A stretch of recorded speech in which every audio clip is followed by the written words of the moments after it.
Welcome back. This is Jeff Stanislow, and it's time to go low. Your host of the Let's Go Low show here on AM 820, talking golf, talking deals, talking the business, talking merch, equipment, everything related to golf. It's golfersunite.com. Here, Let's Go Low, AM 820, brought to you by our friends at the Association of Mature Adult Citizens, amac.us. We're picking up on our dialogue with Peter Ripa. I asked Peter to come back, and so we can have a second segment here because we started diving into the PGA and the LIV, and I think a lot of our listeners really want to kind of learn more from someone who has spent 13 years as a tournament director for the Colonial and Farmers Insurance, has a really good insight for this. So let's pick Peter's brain once more. Again, Peter, thanks for joining us. You're welcome. I appreciate you coming back and talking more. So we were talking about LIV and the PGA, and I think one of the underlying things that I'm seeing here, whether Bryson decides that they decide to extend the contract with Bryson, they're already pulling back dollars, is the sponsorship opportunities. There's another side to this coin, and that's where, are these players playing on the LIV tour getting the bigger sponsor deals that are coming over? They're not getting the exposure, and when you don't get that exposure, the corporate sponsors tend to dry up too as well. What are your thoughts a little bit more on this? Yeah, so you hit it on the head, Jeff. I mean, you think about it, is now you've ceded control of your visibility when you sign that contract. And listen, if you look at the guys who've signed, there's a good number of those guys, and as you get into your late 30s and 40s, it's tough to compete on the highest level. So why not take those dollars? You're not going to be in that a list of your partners visible if you're not on leaderboards. And so now they've got those monies. But if you look at the sport of golf, especially in the last 20 years, those younger players now are in their prime and dominating. So they control their brands. And you look at those on the PGA Tour and you see them visible with not only golf brands, but you're looking at financial premium products, your premium car brands, your fintech. It's just opens up to where now those players, they control their brand, where when signing on with PIF, they control, if you're going to do a presser, you've got to get clearance. Right. Whereas now, if you're doing something in your community, or if you're doing something as an ambassador with a brand that is a PGA Tour partner or is your brand, that is fully supported by the PGA Tour. So, it's very telling too that as this all has started to evolve, with Tiger's agency, there's, those guys all stayed with the PGA Tour, and they controlled their brand and they controlled their messaging as they went forward. But the numbers that the guys, when you're talking about 9 figures, they're set. Yeah. And you can't argue that. Yeah, this is Jeff Stanislow. You're listening to Let's Go Low here on AM 820, brought to you by golfersunite.com. We'll post this and Peter's previous episode up on our website at golfersunite.com if you guys want to check it out after you listen to it a little bit more detail. This segment's brought to you by amac.us, one of our partners, the Association of Mature Adult Citizens. And Peter, we kind of nailed it on the head. There's a big difference. A lot of the PGA being, more, and its events, some of which they manage and some of which are outsourced to a local club that manages it for them, and or other entities that bring these events to market. And the LIV, which is kind of wholly owned by PIF, the I guess venture capital fund, and they control pretty much everything because PGA, the players are independent contractors. So that allows them the freedom to go sign with whatever club manufacturer, whatever brand they want to engage with, do those different things. And you look at Tommy Fleetwood just signing with Blackstone, as a vendor. But versus LIV, which is they're saying, okay, we're going to pay you. And for some of the players, it was a good deal. The time was right. They got set for life. they're good to go, but they're also realizing that they can't go out and do all those type of branding things that they wanted to do, their engagements, because they have to get permissions. Um, and now you have the epic battle of the visibility, right? With Right. live tournaments and the viewership and the TV rights and the sponsorship, it's a big business behind the scenes that makes this what we see as fans. We just want to enjoy and watch good golf by the top players. So, as an executive director for the Farmers and Colonial, kind of what are your insights on the sponsorship levels and just the two polarizing ways that they go to market? Yeah. So, like with PIF, the Public Investment Fund, that's Saudi Arabia. So, I mean, they've got the deepest of pockets. And the feeling early on was they were going to play the long game, right? And they were just going to continue to get the players, or be able to, pick and choose the players. But as it's played out, if you think about competitively, if you only see them during the four majors, so they're not eligible to play in the PGA Tour event. So now they're just eligible if they play and they earn their way to play in the four majors, and they don't make it on the leaderboard, then their visibility is shrunk to, okay, I've got to create my own brand on YouTube, or, I've got to do something that's offline from where you would see mainstream and what the PGA Tour delivers for those players. And frankly, the majors and the Ryder Cup, that's where they create their legacy. And you think about those players, may have only won a half dozen times if you look at their record, but those, like Ian Poulter, his legacy is anchored to the Ryder Cup. Certainly. Right. And you think of those players, if they're there each year or every other year, right? So they're able to get back in that visibility. It's just tough if you're on live to gain the eligibility to earn your way into those majors. And, what do you do the other 48 weeks of the year?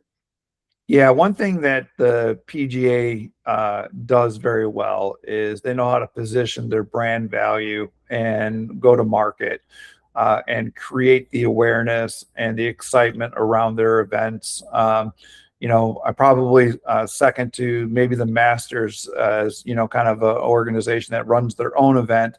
Right. As far as marketing in the way they go to market and just the visibility of that single event. One of the things we're talking with Peter Ripa. Peter is a native Tampa person, spent 13 years running events for the Colonial and for Farmers tournaments, and has great vast experience. One of the challenges that I see is the format, right? PIF came with the new format, the team within a team and individual play. And I think it's exciting, but I don't think it ever really resonated with the golf fans. What are your thoughts on that? And then I want to talk a little TGL as well. So yeah. So let's I mean, talk if you about think about, in the very core, right? So we watch fans, we sit there, we love the players and we can feel in the competition, when the competition, there is friction and the players care. That comes through on the screen. Doesn't matter what sport we're watching, but if we see them just sweating it, like, have we ever seen a player cry when they won a Live Tour event? I can tell you weekly, guys are just, they are sweating it down the stretch. It could get loose, it could get tough, but they drop their hat, drop to their knees. I mean, that's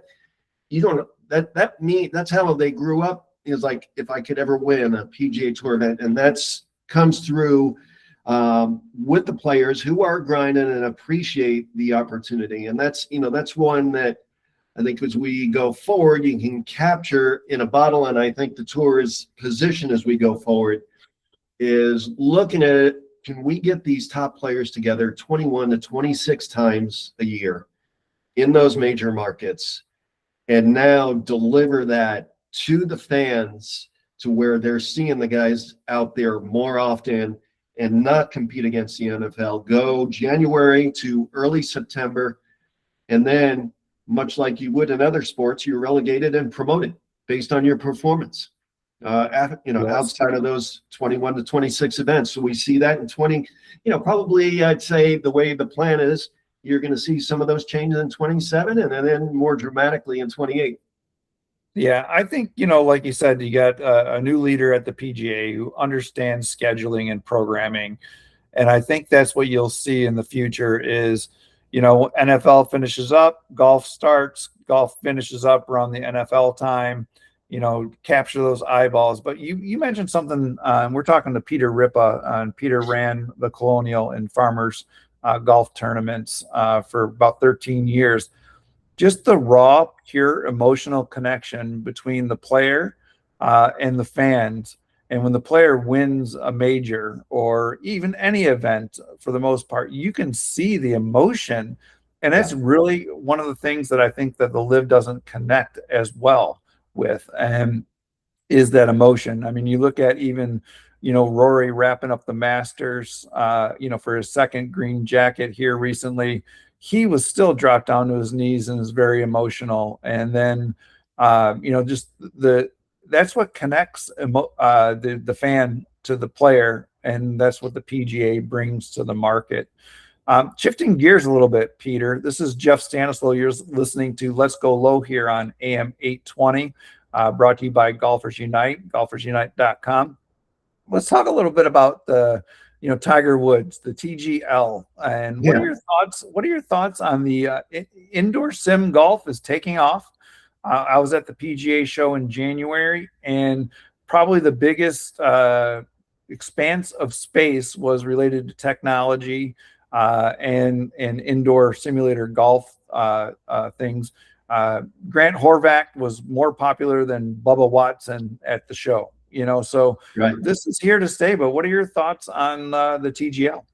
Well, probably I'm not the greatest measure as an individual because I'm just a golf geek, but watching it on ESPN and just talking to the guys, at the club when they do see it, it's like it brings out another side of the players that you don't see in a formal structured competition. It's almost the way the guys are playing inside the ropes during a pro-am. Right. So but they're together, and they obviously spend a lot of time with each other, and the teams were put together with guys that get along well. But there is something to that atmosphere that I can see likewise just getting bigger to where now you can experience something in person that is a little more relaxed and not what many would think is a stuffy aloofness to golf that is not approachable to the masses, where now, you know what? They're just dudes having a good time just like we do. And I love that they're talking smack to each other, and it makes it much more much greater connection with the athletes that we may not have had with our players. Yeah, fantastic. Peter Ripa. Peter is with us here today on the Let's Go Low show. This is Jeff Stanislaw, your host. This is brought to you by Golfers Unite and our friends at amac.us. It's the Association of Mature Adult Citizens. We're talking a little bit of TGL, and I think one of the things when you have this is like you have something that can go on a different date. You know when it's going to start and when it's going to stop for the most time. And they're scheduling it around when a lot of people are, inside for the winter months in the golf season. So I think they're very smart in regards to that. And I think they're really smart in regards to some of the other things, like their partnership with Full Swing. Mm-hmm. So these courses that they're designing, the volcanoes and mountains and things like that, what they do then is like they make it available to like organizations like the Back Nine. So Back Nine has the Full Swing contract with them. And now at the Back Nine Golf, you can actually go play the TGL course from the last season. So you can see how these marketing people, really think this through and can appreciate that. What are your thoughts on just savviness there? Yeah, I love it because the thing is, if you think about it on the other side, is like if you were these premier golf courses and the historical golf courses and you're playing those holes, you would have a fee, right? So somebody's getting paid. So Right. why not get creative and have something that is totally memorable, that creates the shot where, like, I'm just thinking Cenote, the par 3, where you've got to actually fly the green to have it rolled back onto the green. Right, to where it funnels back all the way down, and then And like have it roll on the right angle. Or to hit under the ledge to where now you have to hit a stinger, right?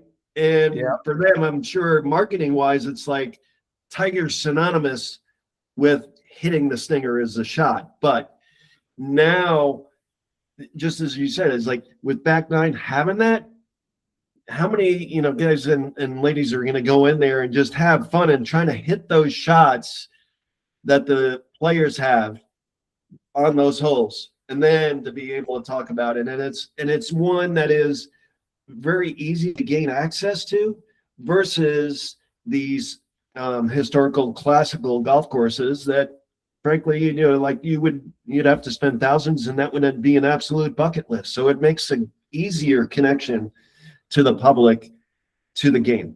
And that's one that is you could do it anywhere at any hour.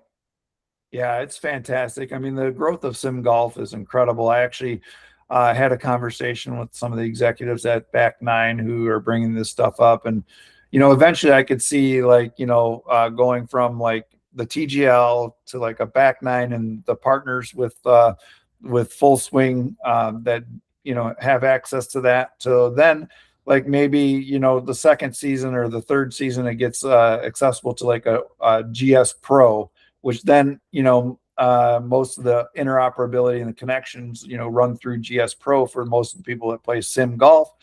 And like you said, you just don't get the opportunity to go play a Bethpage Black, Right. or Augusta. And so you have to play it online to have that connection. Now TGL is creating that same demand where they say, hey, I played the volcano hole, or I hit the stinger on that, that shot. Right. And so it's really exciting. Peter Ripa, thank you for joining us here at Let's Go Low Show. Your host, Jeff Stanislaw. This wraps up another episode. If you guys want to talk to Peter a little bit more, he actually does real estate in the Tampa Bay market, all the way kind of up, from Palm Harbor north along 19. You can search up Peter Ripa, realtor, and you're with which? Coldwell Banker. Yeah. Coldwell Banker. This is Jeff Stanislaw signing off for another great episode of Let's Go Low here on AM 820 every Saturday mornings from 8 to 9 a.m. You can also find this show on our website at golfersunite.com. Thank you very much, Peter, and you guys have a great day, and everybody go low. Thanks, Jeff.